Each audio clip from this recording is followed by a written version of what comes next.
So I thought this story was pretty crazy and wild, and it has layers and layers and layers and layers, and I really wanted to break it down and get into it. So long time running magazine publication Sports Illustrated. We all know Sports Illustrated, whether you're a sports guy or whether you're a swimsuit edition guy.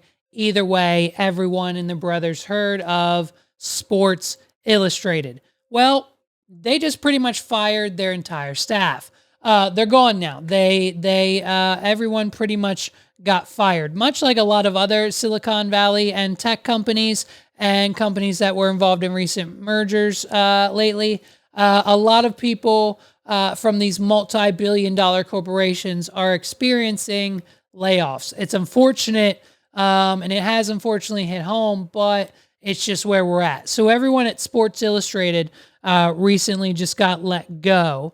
It didn't matter how long they've been there, didn't matter what their job was, what their title, their ranking, whatever. Almost all of them just got fired in one Zoom call, essentially. Everyone got the mass invite to join Zoom. They've got a pro account. Don't worry, they can handle it. And so they said, hey, it's over. You're all fired until further notice. And so essentially it just kind of, upon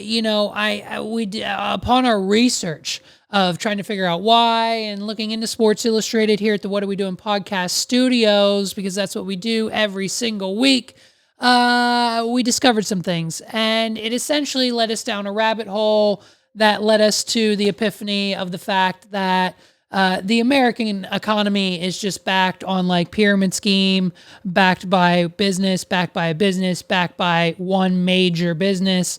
And we all know it, but it essentially comes back down to the fact that like three major corporations in this country own everything.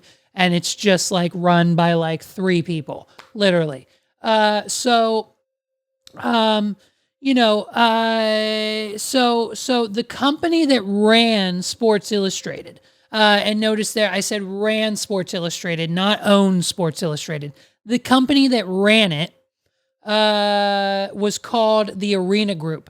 And so the Arena Group basically was, they were leasing the name. They were leasing the name and the business, Sports Illustrated, the brand, the global conglomerate. The Arena Group was paying a monthly or yearly fee, just like a subscription, just like Netflix.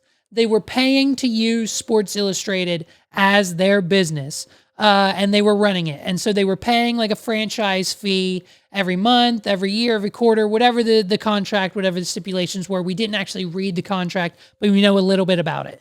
And so they licensed it from another company called Authentic Brands Group. So we have the Arena Group licensing Sports Illustrated from the Authentic Brands Group LLC. So stick with me, okay?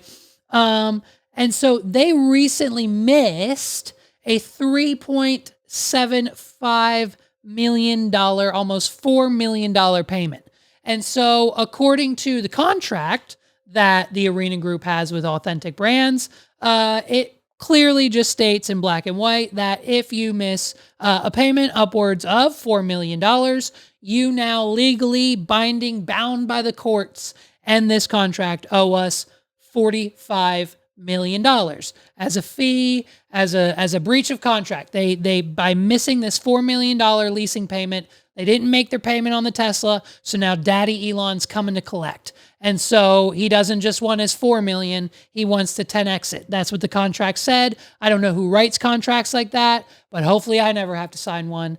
Insane, dude. And so now the Sports Illustrated upper management's like, wow, we can't afford a $40 million fine because we have $40 million in salaries to cover next week.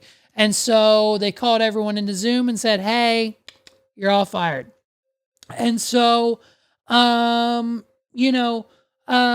then we looked into the Authentic Brands Group because it sounds like they're a bunch of gangsters. Because if they have contracts for like breach of contract for $45 million with the Arena Group, they probably have contracts like that with other companies, and they're probably a mass conglomerate that owns other things. So we looked into Authentic Brands LLC, and you'll never guess what we found, right? Because I had never heard of them. I've never heard of them. Most people haven't. Who?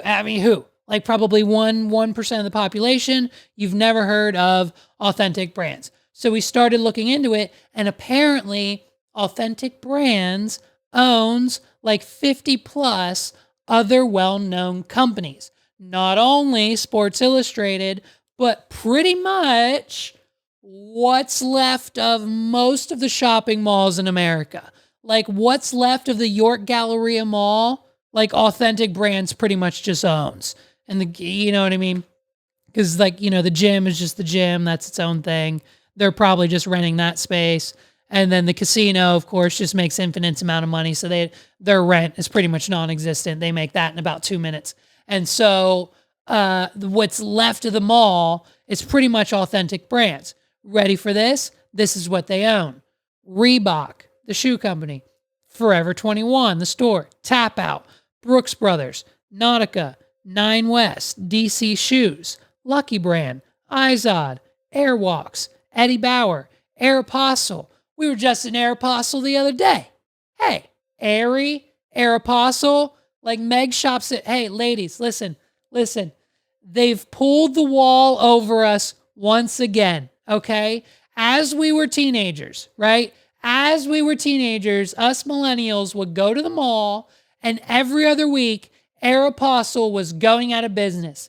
They were having a going out of business sale, and everything was 50 to 80 to 90% off every week. And that was their marketing ploy. And then as us millennials and teenagers grew and became older into our 20s, we realized, A, this clothing is, it's kind of mid now. Like it really kind of went out of style a little bit. And B, it's always 60 to 80% off, and they're always going out of business. So we get the sham, we're over it. So then Aeropostale flipped it again and just took all of their inventory and maybe modified it a smidge, maybe half of it, whatever wasn't selling, maybe a little bit over here, rebranded, which was just essentially half of the brand to begin with.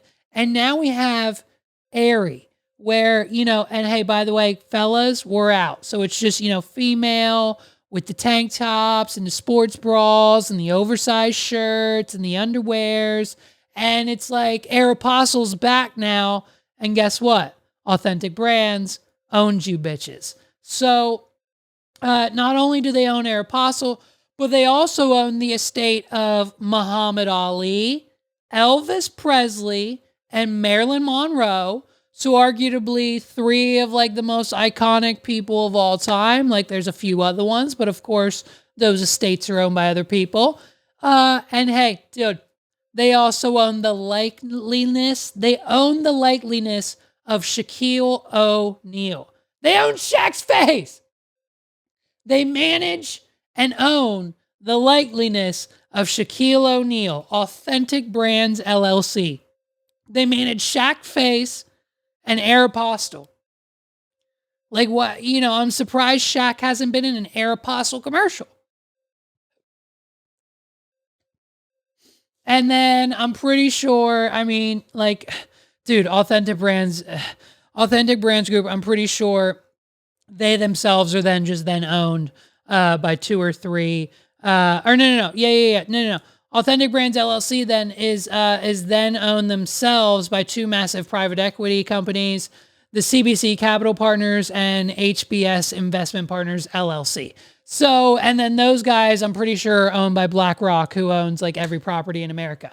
So that's America. That's the patriarchy. That's the pyramid scheme. And that's where we're at. From the very bottom, us pawn scum buying overpriced t-shirts at Aeropostale all the way up the top to Blackstone and the United States government and our politicians not being able to get through two sentences without seeming as if that they just took a massive dose of drugs and or suffered from a massive heart attack while simultaneously having brain cancer.